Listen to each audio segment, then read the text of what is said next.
उनकी संज्ञाओं को हमने देखा था। जैसे मैंने बताया षड वर्ग में अगर ग्रह 2 वर्गों में अच्छा है तो किंसुक हो जाएगा, तो अगर ग्रह 3 वर्गों में अच्छा है तो व्यंजन हो जाएगा, 4 वर्गों में अच्छा है तो चामर हो जाएगा, 5 में अच्छा है तो छत्र हो जाएगा, 6 वर्गों में अच्छा है तो उसको कुंडल की संज्ञा मिल जाएगी, 7 वर्गों में अच्छा है तो मुकुट संज्ञा मिल जाएगी। ऐसे षड वर्ग में उसका हमने विभाजन देखा था। यथा नाम तथा गुण, जैसा उसका नाम है वैसा ही उसका गुण में भी वृद्धि हो जाती है, और गुणों में वृद्धि हो जाती है तो फिर वो अच्छे फल मिलते हैं। उसी चीज को जब हम 10 वर्ग में देखेंगे, यानी कि कर्म के अंतर्गत, क्योंकि 10 वर्ग जोड़ दिया मैंने, उसमें भाग्य और कर्म दोनों जुड़ गया। षड वर्ग में क्या है, केवल षड वर्ग में देखो धन है, दूसरा भाव है, धन दौलत, पैतृक विरासत, आपके द्वारा जोड़ी गई विरासत संपत्ति, दृष्टान है, आपका पराक्रम है, और क्या है, नवमांश है यानी आपका भाग्य है, द्वादशांश है यानी आपके माता पिता के सुख का विचार है, और त्रिशांश है यानी कि आपकी जीवन में आने वाले अरिष्ट। ये 6 मिलाकर के षड वर्ग है। तो इसमें कर्म नहीं आया। तो 10 वर्ग जब हम देखते हैं तो 10 वर्ग में क्या होता है, दशमांश भी आ जाता है और आपका सप्तमांश भी आ जाता है, चतुर्थांश भी आ जाता है, यानी आपकी विद्या, संतति और कर्म क्षेत्र, ये 2-3 चीजें ऐड हो जाती हैं। आपके जब 1, 5, 9 के बारे में विचार आ जाता है, त्रिकोण के विचार आ जाते हैं, तो 10 वर्ग में त्रिकोण और केंद्रों से संबंधित वर्ग जुड़ जाते हैं, इसलिए 10 वर्ग महत्वपूर्ण हो जाता है। जब 10 वर्ग महत्वपूर्ण हो जाता है तो उसकी अंदर अगर कोई ग्रह 1 से अधिक वर्गों में अच्छा हो जाए तो क्या हो जाएगा, पारिजात हो जाएगा। पारिजात संज्ञा अच्छी है। पारिजात के बारे में सुना है? पारिजात क्या होता है? पारिजात कोई फूल है, पेड़ है, क्या है? पारिजात एक वृक्ष है गुरुजी। हाँ, पारिजात एक वृक्ष है। कहाँ पर मिलता है? ये तो पता नहीं गुरुजी, बट हिमालय की पहाड़ियों, हिमालय की पहाड़ियों में मिलता है पारिजात। तराई में भी होता है ना, यहाँ भी होता जी है, मतलब पहाड़ के अलावा तराई में भी मिलता है ना ये पारिजात फूल। जी, और उसको बहुत अच्छे उसमें माना गया है, भगवान को बहुत पसंद है, विष्णु भगवान को। तो पारिजात संज्ञा यानी 2 वर्गों में पारिजात हो गया। ये कह सकते हैं कि अगर किसी की 10 वर्ग कुंडली में 2 वर्गों में अगर ग्रह अच्छा है तो कुछ न कुछ कर खाएगा। 3 वर्गों में उत्तम है तो और अच्छी स्टेटस होगा उसका, 4 वर्गों में अच्छा है तो गोपुरांश हो जाएगा, 5 वर्गों में अच्छा है तो सिंहासनांश हो जाएगा, 6 वर्गों में अच्छा है तो पारावतांश हो जाएगा, 7 वर्गों में अच्छा है तो देवलोकांश हो जाएगा, 8 वर्गों में अच्छा है तो ब्रह्मलोक हो जाएगा, 9 वर्गों में शक्रवाहन, इंद्र का वाहन, ऐरावत, और 10 वर्गों में अच्छा है तो श्रीधाम, यानी उसके पास अपार लक्ष्मी होगी। अगर 10 वर्गों में कोई ग्रह, और विशेष करके जिसका संबंध भाग्य या कर्म से बना हो, वो वाला ग्रह हो, या जो भी ग्रह होगा वो ग्रह अपने दशा काल में, अपने समय में इस प्रकार की संज्ञा के अंतर्गत फल देगा। क्योंकि अगर आपने देख लिया कि श्रीधाम संज्ञा मिली है और फिर कह रहा है कि नहीं जातक कह रहा है मैं तो बहुत समय से परेशान हूं, मुझे तो ऐसा कुछ मिला ही नहीं, तो इसके लिए आपका जो दूसरा पेपर इस पे जुड़ा रहता है वो है आपका दशा गोचर। तो जब उसकी दशा आएगी तब वो उसके फल फलीभूत होते हैं। तो कुंडली में अच्छे और खराब योग बहुत सारे होते हैं, लेकिन वो अच्छे और खराब योग फलीभूत कब होंगे उसके लिए उसकी दशा टाइमिंग का बहुत बड़ा महत्व है। और सबसे बड़ी बात तो यह है कि राजयोग देख रहा है, का योग देख रहा है, लेकिन उसके बाद भी वो घटित नहीं हो रहा, इसका मतलब जीवन में वो दशा आई ही नहीं। और अगर वो दशा नहीं आएगी तो फिर उसके फल मिलने में संभावना नहीं रहेगी। तो ज्यादा कहता है अरे हमारी जो कुंडली जो ने देखी, आपका तो उच्च का शुक्र है, आपका तो शुक्रवान संज्ञा है और गज केसरी है, और मैं तो भैया शुरू से ही परेशान हूँ। पता चला है कि उन ग्रहों की दशा ही नहीं आई इसकी जीवन। श्रीधाम। अब षोडश वर्ग की बात करते हैं। षोडश वर्ग जो होते हैं उनमें तो पूरे 16 वर्ग लेंगे, उसमें और भी जीवन की जितने, क्योंकि हमारे 12 जो मुख्य भाव हैं तो 12 के 12 पूरे हो गए, और इनके भी अंतर्गत जो और गहराई है उसमें षष्ट्यांश तक का ले लेते हैं, 60वां भाव। वहां पर मेधकम 2 वर्गों में, 3 वर्गों में कुष्माकर, 4 वर्गों में नागपुष्प, 5 वर्गों में कंदुक, 6 में केरल, 7 में कल्प, 8 में चंदन, 9 में पूर्ण चक्र, 10 में उच्चैश्रवाह, 11 में धन्वंतरी, 12 में सूर्यकांत, 13 में विद्रुम, 14 में शक्र सिंहासन, वही इंद्र का सिंहासन, और 15 में गोलोक धाम, और 16 में श्रीवत्स।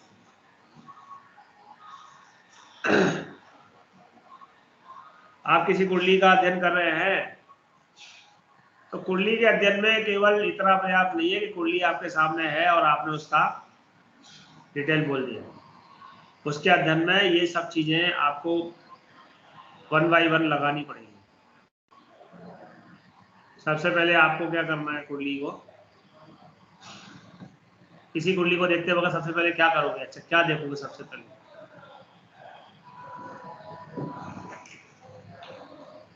कुछ बताए सबसे पहले कुंडली को देखते पहले सबसे पहले क्या देखोगे? पहले गुरुजी उसका अगर में भाव देखेंगे, तो देखेंगे भावेश और कारक। ठीक ठीक, बस हो गया आपका। और कोई बताए? कुंडली को देखते वक्त सबसे पहले जी लग्न पीएससी और लग्नेश कहाँ बैठे हैं? ओके, लग्न लग्नेश कहाँ बैठे? ठीक है, और कोई बताएगा? फिर चंद्रमा की स्थिति पीएससी करेंगे उसकी पोजीशन एस्पेक्ट। बस एक व्यक्ति एक ही बार बता दे, पर्याप्त है। दशा देखेंगे गुरुजी, दशा। सबसे पहले दशा देखेंगे। ओके, और कोई बताए?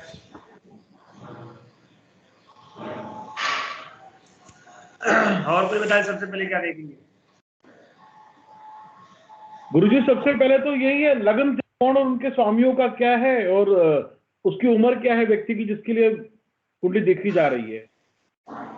ओके, और कोई बताए?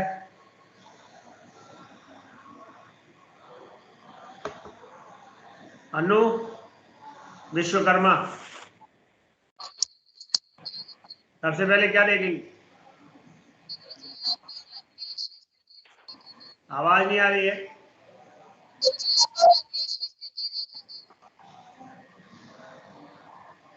चलो, और कोई बताएगा? किस क्या आवाज में गड़बड़ क्यों हो रही है भाई? आप लोगों को मेरी आवाज आ रही है? गुरुजी पीएससी भी, पीएससी करेंगे, पीएससी पीएससी करेंगे। पीएससी करेंगे। कोई कह रहा है दशा देखेंगे, कोई ने कहा लग्न देखेंगे, कोई ने कहा चंद्रमा देखेंगे, लेकिन जो बात हम सुनना चाहते हैं वो किसी ने नहीं कही। क्यों नहीं कही? जातक हमारे पास क्यों आया है? हाँ, जातक हमारे पास क्यों आया है ये देखेंगे। अच्छा, भाग्यस्थान, भाग्य देखेंगे, बहुत बढ़िया। और अगर कोई एक और चीज हमारी तो जीवन सारणी है, जैसे शुरुआत तो जीवन सारणी से होगी, जिसमें उसका अष्टक वर्ग चक्र और तिथि, अपने जो भी है जन्म, ये सब इनसे क्या समीकरण निकल के आता है। उसके बाद फिर D1 आता है, तो ये आता है। ओके, मतलब ये नहीं, अपने को ये नहीं पता कि सबसे पहले क्या देखेंगे। है? नहीं पता गुरु। हो। अच्छा, कुंडली देखते हो आप? कुंडली जो आपके पास बन के आती है, कुंडली देखते हो कि डायरेक्ट कंप्यूटर? अगर अभी तक कंप्यूटर नहीं थे तो आपके पास कुंडली आती थी, और कुंडली आती थी तो आप लोग कंप्यूटर पर ना देख के कुंडली पे देखते थे ना? हाँ जी। तो तब आप क्या करते हैं? कुंडली को डायरेक्ट कहाँ से खोलते हैं, किस प्रकार से खोलते हैं?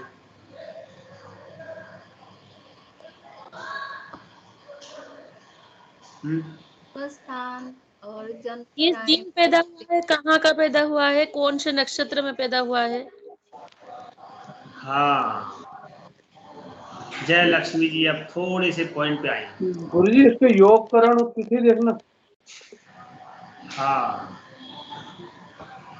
कितनी देर बाद आप लोग पॉइंट पे आए कि भाई आप किसी के मकान की पहली मंजिल पर जाएंगे तो क्या आप पहले की सीढ़ियों को लांघ जाएंगे? बताइए। जो सीढ़ियां पहले बनी है, 2-3 सीढ़ियां बनी हैं, उनको लांघ करके चढ़ जाएंगे क्या? स्क्रीन शेयर हो रही है? जी गुरुजी। हो रही गुरु। हो रही है। हाँ, तो बताइए, जो सीढ़ी आपको पहले दिख रही है इसको लांघ जाएंगे? नहीं, बिल्कुल नहीं लागेंगे। तो पहला पेज आपको जी दिखा ना, इसके बाद ये दूसरा पेज दिखा कि नहीं दिखा? इसमें आपको क्या दिख रहा है? कौन से जन्म की तिथि, कौन से समय, कौन से दिन, कौन से स्थान, कौन से देश में पैदा हुआ है? हाँ, तो यहाँ पर कौन सी जनरल एस्ट्रोलॉजी का कौन सा वाला प्रश्न है?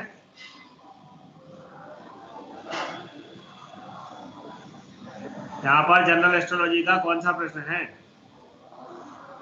उसका नाम है देश, काल और पात्र। देश काल पात्र। हाँ, काल माने वो कब हुआ? 2021 में हुआ या 1921 में हुआ? 1921 में क्या स्थिति थी? किस समय का, उस समय का एटमॉस्फेयर कैसा था? उस समय की मांग कैसी थी? उस समय की शिक्षा, मतलब जो रहन सहन, भोजन, शिक्षा, व्यक्ति की आवश्यकता क्या थी? और आज 2021 की क्या है? आज काल कहाँ है? किस काल में पैदा हुआ? उसके अंदर गुण भी वैसे ही तो होंगे। और देश, किस देश में हुआ? कश्मीर में हुआ कि दक्षिण भारत में हुआ, उत्तर भारत में हुआ, कहाँ हुआ? ग्वालियर में हुआ या मुंबई में हुआ या दिल्ली में हुआ? दिल्ली में होगा तो उसका रहन सहन, खान पान, जो वातावरण दिल्ली जैसा होगा। ग्वालियर में हुआ तो ग्वालियर जैसा होगा। मुंबई में होगा तो आप बिल्कुल मान के चलिए, जो जिस जगह पैदा होता है वहां का एटमॉस्फेयर उसको प्रभावित करता ही करता है। वहां की भाषा, वहां का उसका रहन सहन, वहां का उसका खान पान, वहां का उसका पानी, यही तो देश है। दिल्ली मुंबई के बच्चे 99% बच्चे अंग्रेजी में थ्रू आउट बोल लेते हैं, लेकिन अगर ग्वालियर और ग्वालियर से और अंदर चले जाओगे तो आपको 50% बच्चे ऐसे मिलेंगे जो इंग्लिश में थ्रू आउट नहीं बोल पाएंगे। Right and wrong? Right Guruji. Right sir, right. हाँ, क्योंकि उनका जो वो देश है वहां पर उस भाषा का प्रयोग उतना ज्यादा नहीं है, इसलिए उनकी जबान पर वो नहीं है।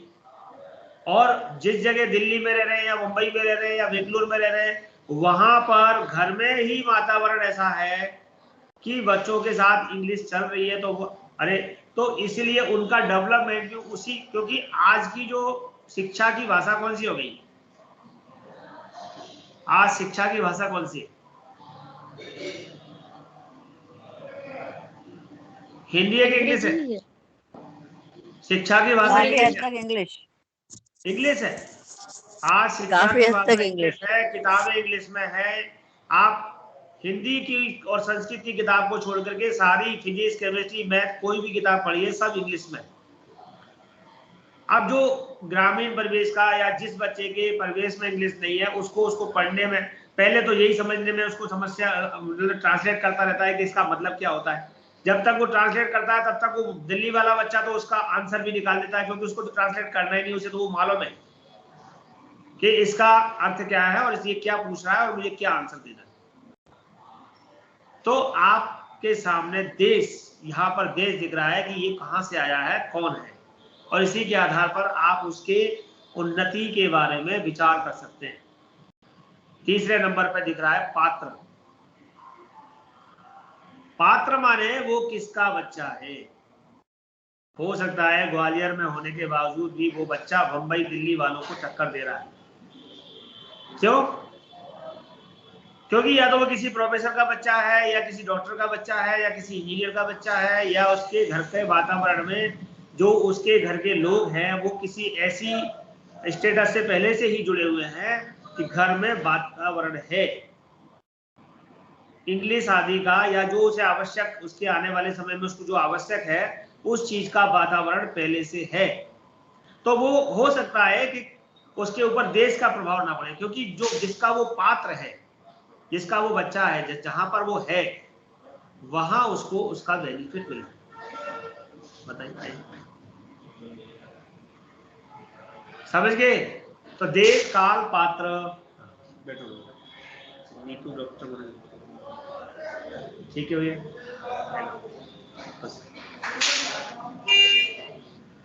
ठीक है, तो आपको पहला पेज हमेशा देखना कि कौन है, कहां से आया, किस अयन में पैदा हुआ, किस ऋतु में पैदा हुआ, ये बहुत आवश्यक चीजें हैं।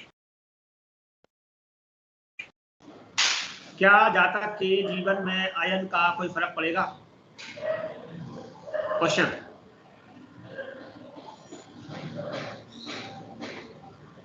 बताइए,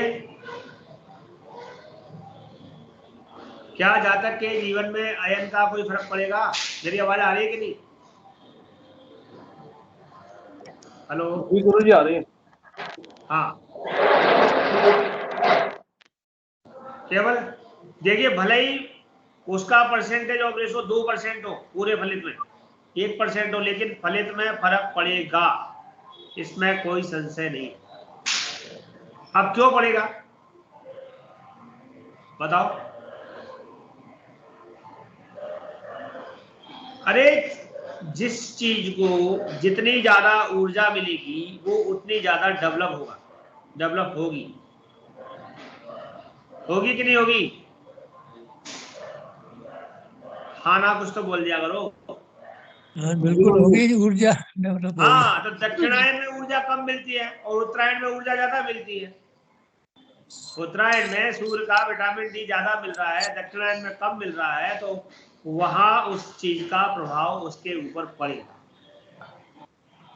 आप उठाएंगे तो ज्यादातर लोग आपको मिलेंगे जनवरी, फरवरी, मार्च, अप्रैल, मई, जून, जुलाई अगस्त तक के बच्चों का आप क्लेवर देखना, उठाना, और जुलाई अगस्त के बाद वाले और दिसंबर तक के बच्चों का, उनका वो बात अलग है कि हम बहुत सारी चीजें मिलाएंगे तो हो सकता है कि वो सितंबर अक्टूबर वाले भी बहुत अच्छे लेवल पे हो, लेकिन जो लेवल आपको मार्च अप्रैल वालों का मिल जाएगा वो आपको सितंबर अक्टूबर वालों का नहीं मिलेगा।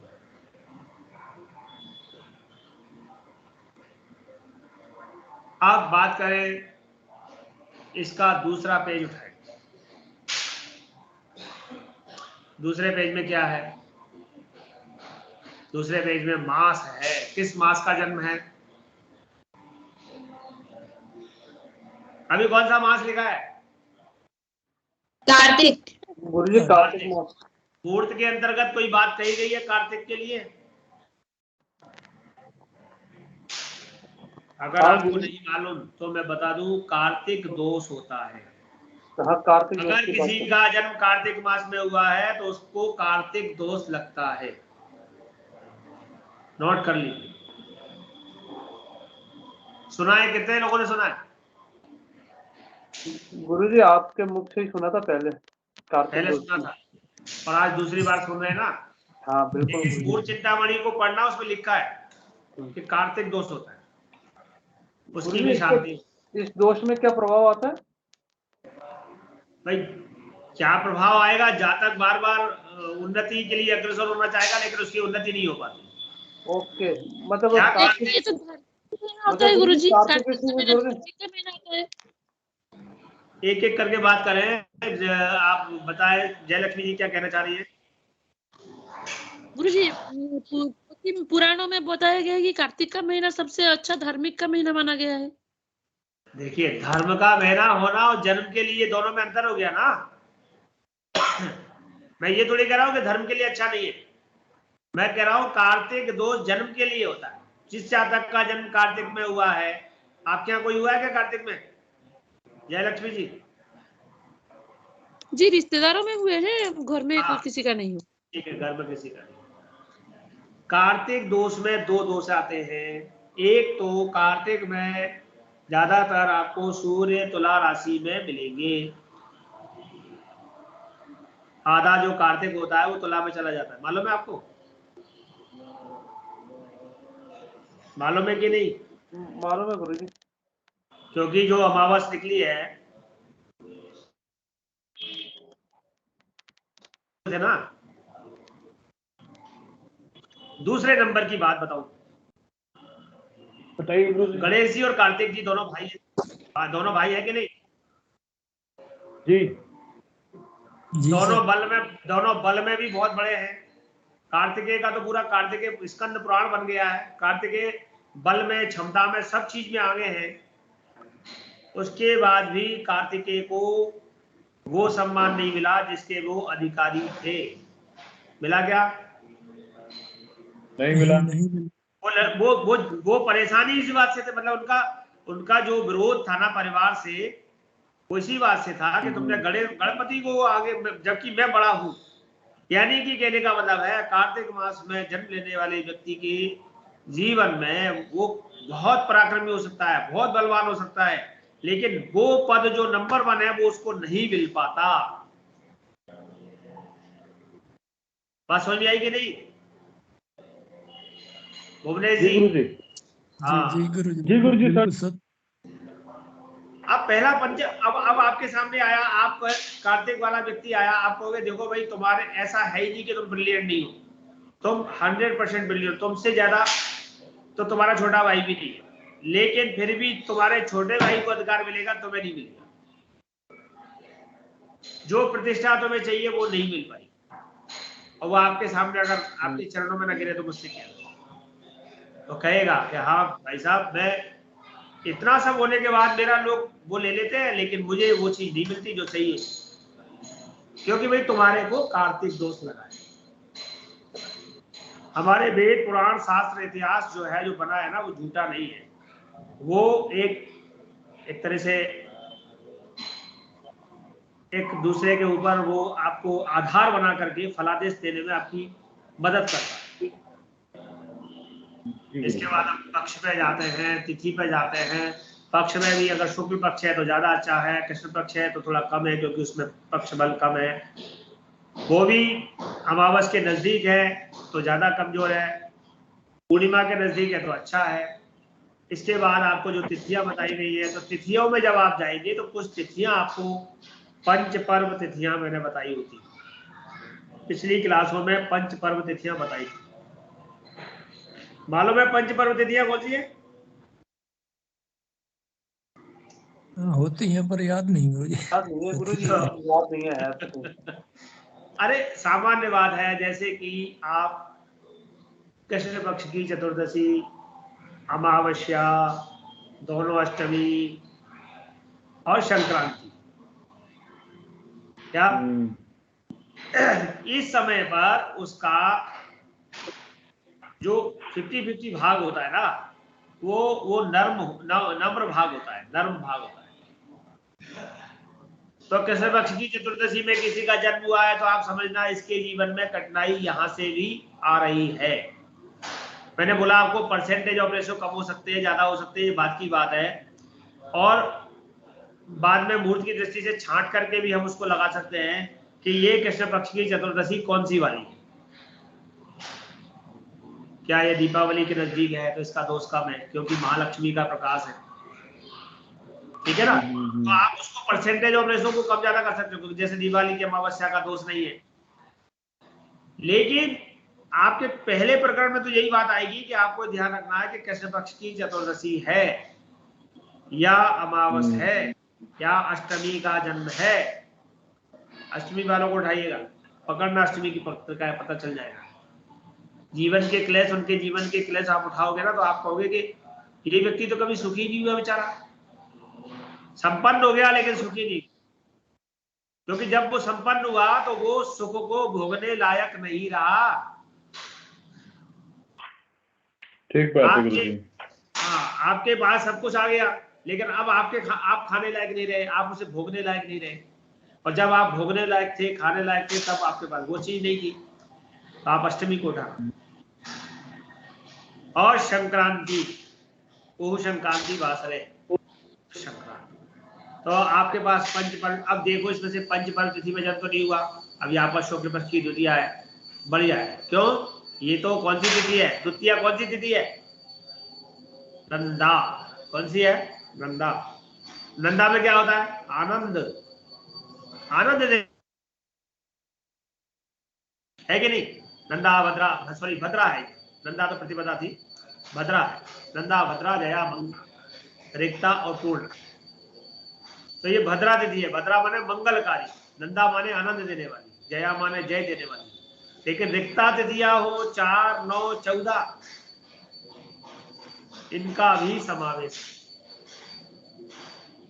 4, 9, 14 में जन्म लेने वाले क्रोधी बहुत हो सकते हैं।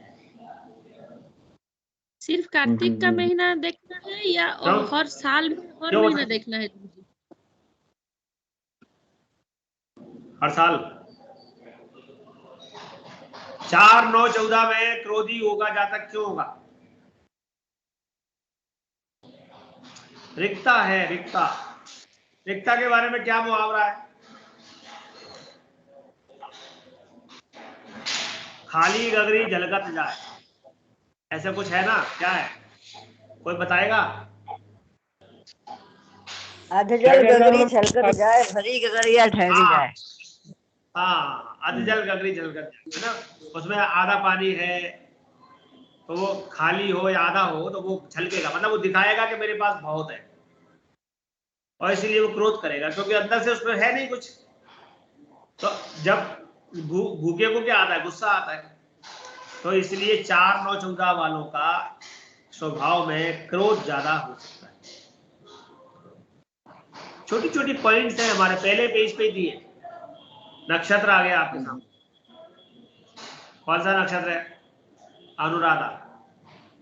कौन से नक्षत्र खराब होंगे? नक्षत्र कौन कौन से खराब होंगे? मूल के नक्षत्र को खराब बना जाता है। बिल्कुल, मूल के नक्षत्र। और इसके अलावा त्रिशण नक्षत्र जो है, कौन से? क्रोधी नक्षत्र जो होते हैं, क्या नाम? बताओ, नक्षत्र का नाम बताओ। भरणी कैसा रहेगा? भरणी उसमें आता है। नक्षत्र है, एम का यम का नक्षत्र तो खराब है, खराब खराब। यम का नक्षत्र। हाँ, कैलाश जी ने बहुत सही बात पकड़ी कि नक्षत्र के स्वामी से आप उसके बारे में पता कर सकते हो।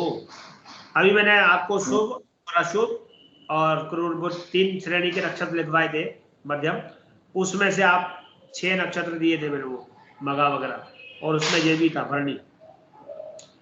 तो आपको उन नक्षत्रों को छांट के रखना है कि ये तो यम नक्षत्र में इसका जन्म हुआ है, यम नक्षत्र में जन्म हुआ है, तो इसका मतलब ये नहीं है। यम नक्षत्र वाला मतलब ये है कि उसके अंदर क्रूरता ज्यादा हो सकती है, या जो कहोगे वो न्यायवादी ज्यादा हो सकता है। कभी कभी ज्यादा न्यायवादी बनना भी परेशानी की जड़ हो जाती है। 2 लोगों के बीच में न्याय करो, मालूम पड़ा अपन ही फंस गए। भरणी वाला जो, वैसे भरणी अच्छा है, भरणी को अच्छा भी कहा गया, भरण पोषण, लेकिन वो भरणी जो है वो यम की। जी, स्वास्थ्य भी खराब रहता है इनका गुरु, स्वास्थ्य भी खराब रहता है इनका अक्सर। क्यों? स्वास्थ्य क्यों खराब रहेगा? देखा है मैंने इनको जल जो होते हैं जो जल जल जल प्रवृत्ति की जो बीमारियां होती हैं वो अधिक पाई जाती हैं इनके अंतर्गत। पोषण, वेट बढ़ना। हो सकता है आपने देखा होगा, बाकी मैं इस बात पर तो नहीं गया, लेकिन भरणी को अच्छा बुरा दोनों कहा गया है। अच्छा ही है कि वो भरण पोषण की चिंता करता है, भरणी औरों के भरण पोषण की चिंता करने वाला। यम नक्षत्र होने से वो न्यायवादी, धर्म का पालन करने वाला, इसके कारण उसका खुद का नुकसान हो जाता है। क्योंकि यम नक्षत्र होने से, ये बताइए, यम को कोई अच्छा मानता है क्या? नहीं मानता। जबकि यम को धर्मराज के साथ जोड़ा गया, वो तो न्याय करता है। भाई ठीक है, तुमने क्या कौन से कर्म किए, ये किए तो तुम नरक में चले जाओ। तुमने कौन से कर्म किए, अच्छा चित्र को तुम्हारा इनका बताओ, अच्छा तुम स्वर्ग में चले जाओ। तो जिनको अच्छे फल नहीं मिलते और वो लोग उसको टेढ़ी नजर से देख रखते हैं, अरे तुमने हमको नरक में भेज दिया। तो अब यम को दोष देते हैं। अब यम का क्या दोष है भाई? उसका काम तो फैसला करना है, उसने फैसला कर दिया, इसलिए वो लोगों का विरोधी हो जाता है। इसलिए कई जगह भरणी अच्छा नहीं होगा। 6 नक्षत्र आपके मूल वाले, आप उन्हें रख लीजिएगा। तो ये मूल नक्षत्र होंगे तो उनके संदर्भ में आप वहां पर खराब फल, अच्छे फल। तो आपने जो भी नक्षत्र पढ़े हैं, नक्षत्रों के स्वामी पढ़े हैं, अब बताओ गुरु के नक्षत्र अच्छे होते हैं कि खराब? ये नक्षत्रों का, ये नक्षत्रों का स्वामी गुरु है, मतलब ऐसे नहीं, देवता के रूप में। पुष्य नक्षत्र का देवता कौन है? गुरु, बृहस्पति। आप पुष्य वालों को उठाना, पुष्य नक्षत्र वालों को उठाना परेशान मिलेंगे। मैंने तो बुरा पाया गुरुजी, गुरु के नक्षत्र हैं? मैंने तो बुरे इम्पैक्ट पाए हैं लोगों के जीवन में। मैं कह तो रहा हूं, पुष्य नक्षत्र वाले परेशान रहेंगे। अब अभियान, आप जयलक्ष्मी जी कहेंगे पुष्य नक्षत्र तो अच्छा होता है, उसमें तो हम सोना खरीदते हैं।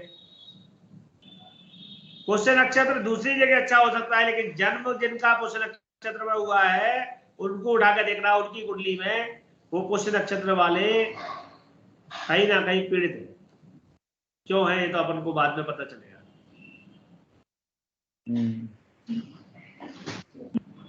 जो कि गुरु का पुष्य के साथ नक्षत्र का संबंध तो अच्छा है, लेकिन जन्म के लिए वो अच्छे फल नहीं देता, क्योंकि गुरु के अंदर एक खास कमी है।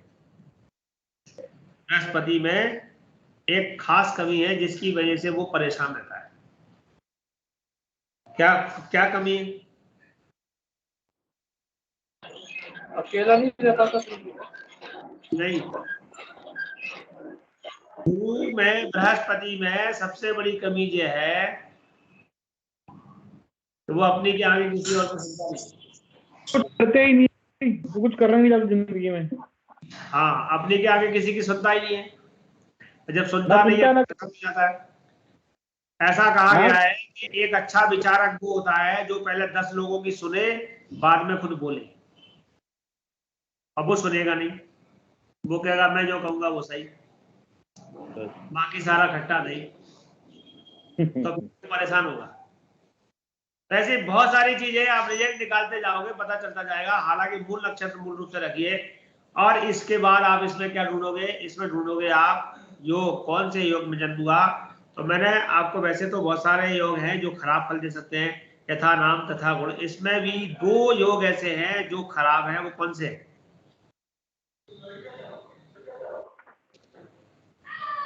जन्म के समय पर 2 योग विष्कुम्बादी योगों में, जैसे इसमें शोभन योग है, ऐसे ही विष्कुम्बादी योगों में 2 योग ऐसे हैं जो खराब है। उनका नाम बताइए। व्यतिपात, विष्कुम्भ। नहीं, विष्कुम्भ नहीं है, व्यतिपात सही है, विष्कुम्भ नहीं है, विष्कुम्भ ठीक है। अच्छा, एक और है, व्यतिपात सही है आपका, और बताइए। व्याघात योग है? व्याघात नाम के अनुसार है, लेकिन बहुत खराब में नहीं है। बहुत खराब में 2 में जो पूछ रहा हूँ उसमें एक व्यतिपात है, एक और है अति गंध योग। नहीं तो नहीं है, है, शूल शूल नहीं। इंद्र 27वां योग कौन सा है?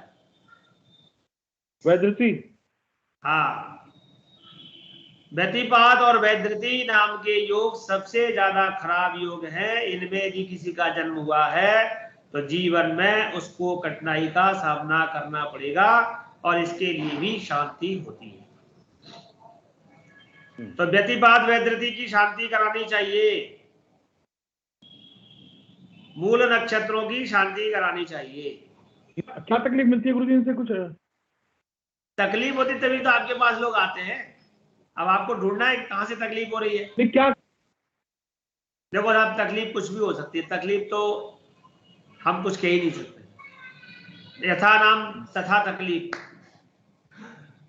व्यतिपात में से आप पात ले लो तो उत्पात बन जाता है, उसके जीवन में उत्पात होता रहेगा, कोई बीमारी परेशानी ऐसी और कब? बाल्यावस्था में सबसे पहले माँ बीमार हो जाएगी, कहीं वो बीमार हो जाएगा, कुछ ऐसी समस्या उत्पन्न होगी जिसको लेकर के उनका परिवार बहुत टेंशन में, परिवार परेशानी में रहेगा। गारंटी है। और वैधृति में बुद्धि खराब हो जाएगी। धृति बुद्धि क्षमा, बुद्धि खराब हो जाएगी। ठीक है, आप उसके काम से उसके फल निकाल लेंगे। तो आपको क्या करना, कार्तिक की शांति बोलना। जो मास है, ये तो कार्तिक सामने आ गया, अभी और भी है बताऊंगा। मूल रूप से कार्तिक ज्यादा खराब है, तो कार्तिक की शांति होना। इसके बाद तिथि पर्व में, पंच पर्व तिथि यदि है तो उनकी शांति होना। और इसके बाद अगर नक्षत्र है, मूल नक्षत्रों में जन्म हुआ है तो उसकी शांति होना। और अगर योगों में व्यतिपात और वैधृति है तो उनकी शांति होना। लिख लीजिए ध्यान से। अब बचा आपके पास करण। कितने करण होते हैं? करण कितने होते हैं? 11 गुरु जी, 11। 11। और कौन से करण खराब होते हैं? अच्छा, बहुत बढ़िया। कौन से करण खराब होते हैं? दृष्टि और लास्ट के 4 तो खराब होने चाहिए। बहुत बढ़िया, बहुत बढ़िया। दृष्टि में भद्रा होती है, तो भद्रा में अर्थात दृष्टि नाम के कर्ण में किसी का जन्म हुआ है तो उसकी शांति होना। और वो 4 जो है उनकी शांति ऑटोमेटिक हो जाएगी अगर, क्योंकि वो आएंगे चतुर्दशी और अमावस में। अगर आप चतुर्दशी की शांति लिख रहे हैं या अमावस की शांति लिख रहे हैं तो वो आपके चारों करण उसमें ऑटोमेटिक ऐड हो जाते हैं। सही। चतुष्पाद, नाग, शकुनी, वो किस्तुक जो भी है वो उनके अंतर्गत आ जाएगी। किस्तुक का ज्यादा दोष नहीं है, तो वो तो अमावस चतुर्दशी की शांति में आ जाएंगे। लेकिन आपको विशेष परिहार में अलग से विष्टि लिखना पड़ेगा। तो आप सबसे पहले कुंडली का पहला पन्ना देखो कि देखो किस मास में पैदा हुआ है, किस नक्षत्र में हुआ है, किस योग में हुआ है, किस करण में हुआ है। अगर ये दोष उसकी कुंडली में है तो सबसे पहले इनकी शांति की बात करो। क्योंकि पेड़ के जो जड़ है, पेड़ की जो जड़ है, अगर उसके अंदर से नीचे से कोई बीमारी है तो ऊपर से दवाइयां डालने से वो बीमारी जाएगी नहीं, कुछ दिन के लिए चली जाएगी, कुछ दिन के लिए। अच्छा, किसी को दाद हो रही है, दाद खाज हो रही है किसी को, कोई बंदा ऐसा जिसको दाद खाज हो रही है, वो व्यक्ति ऊपर से दाद खाज की दवाई लगाएगा और दाद खाज जाएगी नहीं, कुछ दिन ठीक हो जाएगी, फिर से जाएगी। उसका उपाय क्या होगा? उसका उपाय होगा कि उसे अपने पेट के अंदर का इलाज कराना पड़ेगा, क्योंकि उसका जो विकार है दाद खाज वो पेट से उत्पन्न हुआ है, पेट का विकार। यानी कि जो जीवन में जो कठिनाई आ रही है कि शादी नहीं हो रही, कि बच्चे नहीं हो रहे, कि पढ़ाई में अच्छा नहीं चल रहा है, बीमार रहता है, हमेशा कोई तकलीफ रहती है, इसका मतलब उस तकलीफ में उसका पंचांग दोष सबसे पहले है, जो पहले पन्ना है। और पहली वाली सीढ़ी की मतलब पहले की शुरू की जो पहला पन्ना है उसको आपने लांग दिया और आप पहुंच गए सीधे इस पे। इसको भी नहीं देखा किसी ने, अभी इसको भी दिखाऊंगा। ये दूसरा पन्ना, दूसरी सीढ़ी, ये तीसरी सीढ़ी और ये चौथी सीढ़ी। जाकर के लोग सीधी चौथी सीढ़ी पे बात करते हैं कि चौथी सीढ़ी पे क्या है, और यहां से बोलना चालू करते हैं, अरे रे आपकी तो बहुत बढ़िया कुंडली है और कुंडली मकर लग्न है और गुरु लग्न में बैठा है और ऐसा है और वैसा है और दसम भाव में 3-3 ग्रह अच्छे बैठे हुए हैं, दसम भाव बलवान है, खराब अच्छा जो भी उसको बोलना है, लेकिन वो बोलना तो अच्छा है क्योंकि जजमान आया है तो उसको खुश करना है। आप चिंता नहीं करो, आपके तो केंद्र में 5-5 ग्रह है और बढ़िया कुंडली है, राजयोग बन रहा है?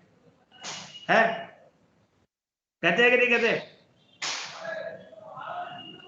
और खराब भी बन रहा है तो खराब बता देंगे, चंद्र केतु से ग्रहण बन रहा है आपकी कुंडली में चंद्र केतु का ग्रहण है, नीच का गुरु है, नीच का चंद्रमा है, नीच का सूर्य है, इस कुंडली में तो सब 3-3 ग्रह खराब पड़े हैं, ऐसा हो रहा है वैसा हो रहा है।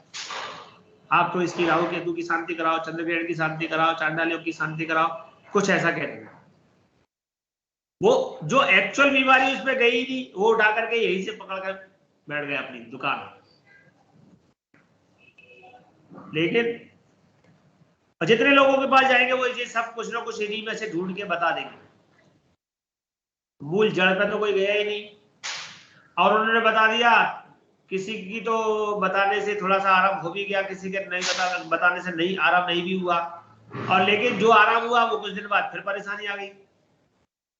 तो हम गए थे, हमने शांति कराई, लेकिन 2-3 महीने बाद फिर से हमारी कोई प्रॉब्लम। तो प्रॉब्लम तो होगी, आपने ऊपर लेप लगा लिया ना, दांत खाज में बोला ना मेरा भी, दांत खाज में ऊपर से ट्यूब लगा लिया, कुछ दिन के लिए चली गई और उसके बाद फिर आ गई। ऐसा होता है कि नहीं होता दांत खाज में? बताओ ना। सत्य बात, सही बात, ऊपर से हो जाता। तो भाई आपको उसका इंटरनल इलाज करना पड़ेगा, अंदर तक तह में जाकर के इलाज करना पड़ेगा कि ये बीमारी उत्पन्न हुई।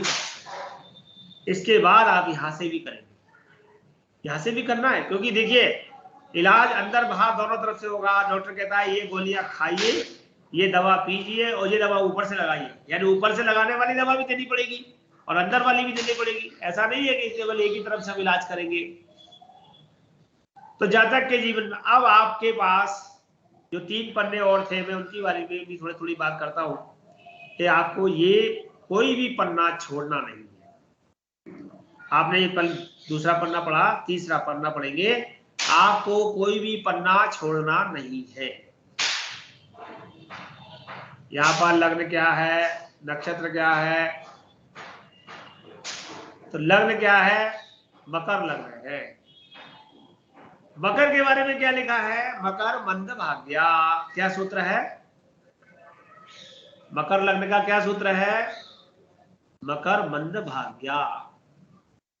किसी की लग्न या राशि मकर हो तो उसका भाग्य मंद होता है, अर्थात उसका भाग्य धीरे धीरे उदित होता है और कई बार तो उदित होता ही नहीं है, और हो भी जाए तो कोई ना कोई अवरोध उसके जीवन में आते हैं। लिखा है मेषे दीनो वृषे मानी। क्या बोला मैंने? मेषे दीनो वृषे मानी। मेष राशि वाला हमेशा दीन दिखेगा, मेष राशि लग्न वाला व्यक्ति हमेशा दीन दिखेगा। दीन समझते हैं? दीनहीन है, वृषे गरीब गरीब होगा नहीं गरीब, लेकिन लोगों को लगेगा बेचारा परेशान है, दीनहीन है, गरीब है, होगा नहीं। मेष वाला कभी गरीब हो नहीं सकता, लेकिन दिखेगा मेषे दीनो और वृषे मानी। वृषभ वाला स्वाभिमानी बहुत होगा, चाहे भूखा रहेगा। नंदी महाराज को देखिए आप, अपने मान सम्मान में ऐसे खड़े रहते हैं कि जैसे अब इनकी जो प्लॉट पूरा इन्हीं का हो गया, किसी और की हिम्मत नहीं वहां आ जाए। है वृषे मानी। हाँ, पटु बुद्धिश्च मनमथे। और मिथुन वाले जो होते हैं वो पटु बुद्धि के होते हैं। पटु बुद्धि समझते हैं? चतुर। चालाक चतुर। हाँ, ये मिथुन लग्न का स्वभाव है। पटु बुद्धिश्च मनमथे। क्रूरः करके। अब कर्क वाले कैसे होते हैं? क्या बोला मैंने? किसकी लग्न कर्क है? क्रूरः करके। अपने अपने लग्नों का फल इतने से सेंटेंस से समझ लीजिए। कोई नहीं बताएगा कि मैं क्रूर हूं, कि मेरी कर्क लग्न है। ये मेरी है गुरुजी।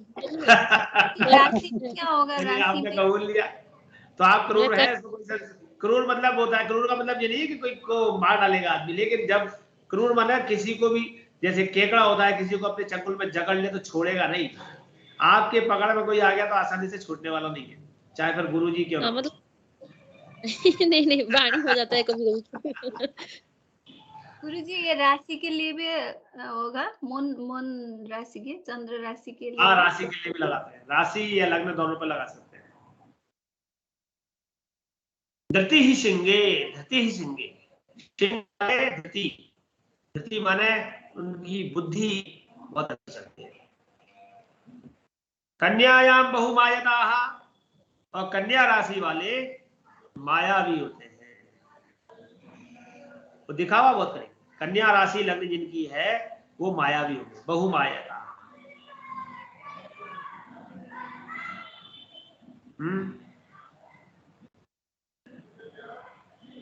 जूके स्त्रीत्वबलौ मानी चापे पाप शयो नरः। जूके स्त्रीत्व यानी तुला राशि वाले चतुर हो जाए, चतुर हो जाए। और वृश्चिक राशि वाले कैसे होते हैं? तमलौ मानी चापे पाप शयो नरः, हटवादी, जिद्दी होते हैं। वृश्चिक लग्न राशि वाले जिद्दी होते हैं, जो उन्हें ठान लिया है वो करके ही मानेंगे, चाहे वो उनका मेरी है। कितना भी। हाँ, देखिए दोनों आपकी, आप कर्क भी है और वृश्चिक भी है, आप केकड़ा भी है और हाँ, आप बिच्छू भी है। इस कारण हाँ, हम सब लोग जानते हैं। जी। अच्छा, सब लोग बताइए, बिच्छू से आप लोग भयभीत होते हैं कि नहीं होते? अरे बहुत भयभीत होता है सर। नहीं और करते। केकड़ा, कर्क जो केकड़ा होता है वो किसी को पकड़ लेगा, उसकी को उससे पैर बहुत होते हैं, बहुपद कहा गया है, बहुत तो किसी को बहुत पकड़ लंबे लेगा लंबे। तो आसानी से नहीं छोड़ेगा, है हमारे ना? घर में बोलते हैं गुरुजी, सांप का मंत्र ना जाने इसके पूंछ में हाथ ना लगाओ, नहीं तो ये काटेगा ही काटेगा मेरे बारे में।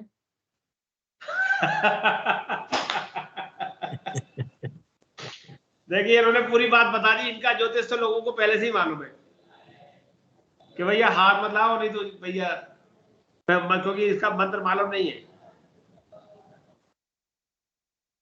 और चापे पाप शयो नरः, चाप कहते हैं धनु राशि को। धनु वाले कैसे होते हैं? वो धनु वाले होते हैं पाप, चापे पाप शयो नरः, हाँ, मायावी शयो नरः। जैसे कन्या राशि वाले भी मायावी होते हैं, मायाशील होते हैं, वो मायाशील होते हैं, मतलब बहुमायता, अनेक प्रकार की माया दिखाएंगे, ये देखिए, ये ऐसा है, ऐसा है। और धनु वाले भी मायावी होते हैं। मुखरो मकरे कुंभो कुंभे चतुरः,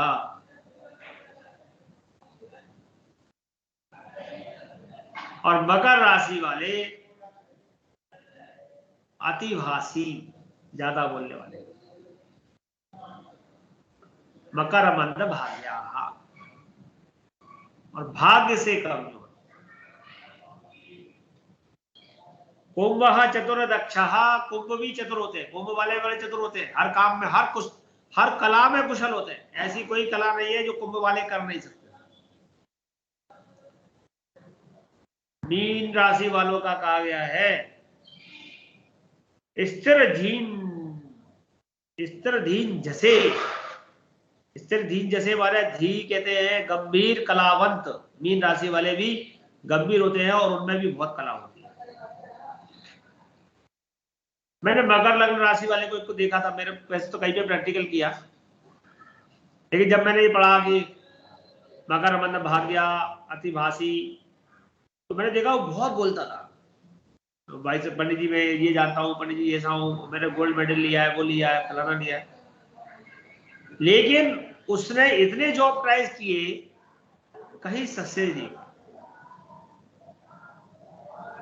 कुछ ना कुछ बाधा उसको आती रही। ये एक छोटा सा कारण है, मतलब ये नहीं है कि आप इसको, मैंने फिर बोला आपको कि हर चीज को हर जगह पूरी तरह से नहीं जोड़ना है, लेकिन ये परसेंटेज ले लेके चलोगे आप हर चीज का, तो आपको वो बड़ा काम देगी। आपके सामने यहाँ पर और चीजें आने वाली हैं। अब आप देखेंगे कि जातक का नेचर कैसा है। पूछते हैं ना ये बच्चा कैसा है, अच्छा बताओ ये बच्चा कैसा है, इसकी कुंडली देख रहे हो आप, गण कैसा लिखा है? देवगुण। देवगण। देवता का स्वभाव क्या है? लोगों को देना, तो इसका देने वाला स्वभाव होगा, देवतुल्य स्वभाव होगा। योनि क्या लिखी है? मृग। तो मृग में क्या खास बात होती है? चलता रहेगी गुरुजी। हाँ, आंखें सुंदर लेकिन ये चंचल होगा, और ये अपनी आंखों से अपनी आंखों से लोगों को मोहित करने वाला होगा, और ये पराक्रमी भी होगा। क्योंकि मृग के दो अर्थ लिए गए, आपको ये भी बता दूं मैं। मृग के अर्थ में एक जगह मृग कहा गया है हिरण को, तो दूसरी जगह मृग कहा गया है सिंह को। तो सिंह पराक्रमी होता है, और मृग के अंदर क्या होता है? आंखों से। मृग का पराक्रम आंखों से होता है। बताओ होता है कि नहीं मृग का पराक्रम आंखों से? मृग आंखों से है जी। हाँ, मृग मारीच ने क्या किया? अपनी आंखों से सीता जी को मोहित कर लिया, और जाओ राम जी लिया, उनको फंसा लिया चक्कर में।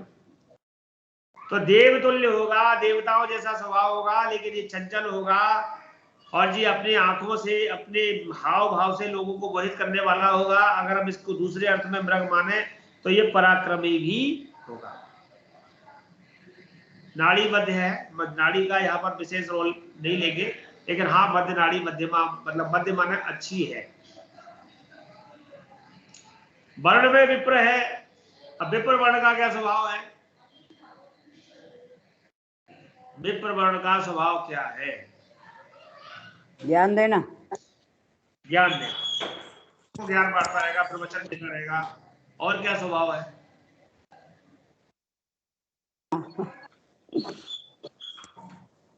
एक और, भिक्षा मांगना। भिक्षा मांगना। चलो, और विप्र वर्ण का स्वभाव होगा, ये मिलनसार होगा। इसके वन में सभी के प्रति सर्वे भवन्तु सुखिनः, सर्वे सन्तु निरामया, सर्वे भद्राणि पश्यन्तु मा कश्चित् दुःख भाग् भवेत्। सभी की चिंता करने वाला मिलनसार होगा। लेकिन अगर ये रूठ जाए तो सभी को परेशान भी कर देगा। हमारे शरीर में कौन सा भाग जो है वो विप्र है? बुद्धि, ब्रेन। मुख। कौन सा भाग है? मुख। और अपन भोजन कहां से करते हैं? भोजन कहां से करते हैं? मुख से करते हैं ना जी। अब ये मुंह सबको परेशान करना चाहे तो खाना खाना बंद कर दे, तो शरीर के बाकी अंग परेशान होंगे कि नहीं होंगे? Yes no? जी जी जी गुरुजी हो जाएंगे। और अगर ये सब खाएगा तो सबको राहत मिलेगी कि नहीं मिलेगी पूरे शरीर को? बिल्कुल बिल्कुल बिल्कुल। जी और अगर फिर भी ये किसी को परेशान करना चाहे तो उल्टा सीधा खा ले तो क्या होगा? कोई ना कोई अंग प्रभावित हो जाएगा ना। बिल्कुल तो बिल्कुल। इसका मतलब यह है कि विप्र वर्ण मिलनसार होता है, सबकी हित की चिंता करने वाला होता है, सबके। अब इसका दूसरा विप्र वर्ण को अगर आप हम तत्व में ले जाएंगे तो कौन सा तत्व है विप्र वर्ण का?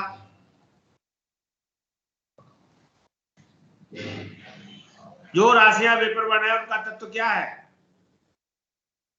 अग्नि तत्व, जल। जल तत्व, जल तत्व। तो जल तत्व पे गाना कौन सा है? पानी रे पानी, गाना गाओ।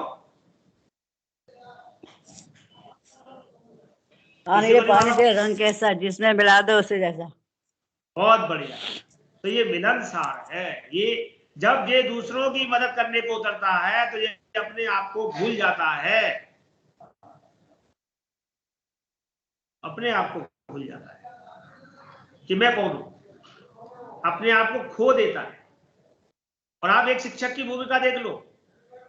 एक शिक्षक अनेकों कलेक्टर, IAS, IPS, प्रधानमंत्री, आचार्य, जाने कितने कितने लोगों को बना देता है।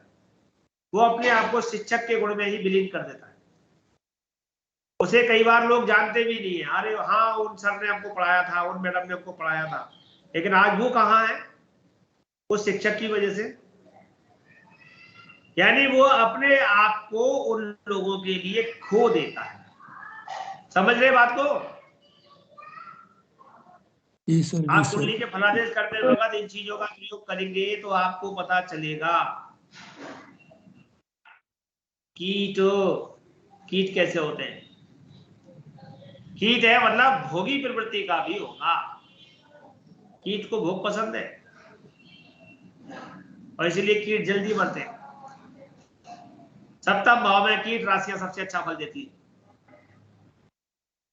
अर्थात भोगी प्रवृत्ति होने के साथ साथ ये एक खतरनाक पराक्रम करने वाला होगा। खतरनाक पराक्रम से मतलब चाहे इसको नुकसान हो जाए लेकिन ये पराक्रम करने में पीछे नहीं हटेगा। इस समय खतरनाक पराक्रम कौन कर रहा है? आज के अखबार में आया है कि 1500 हो गए। डेंगू। हाँ भाई, मच्छर आपके पास आता है, उसे मालूम है कि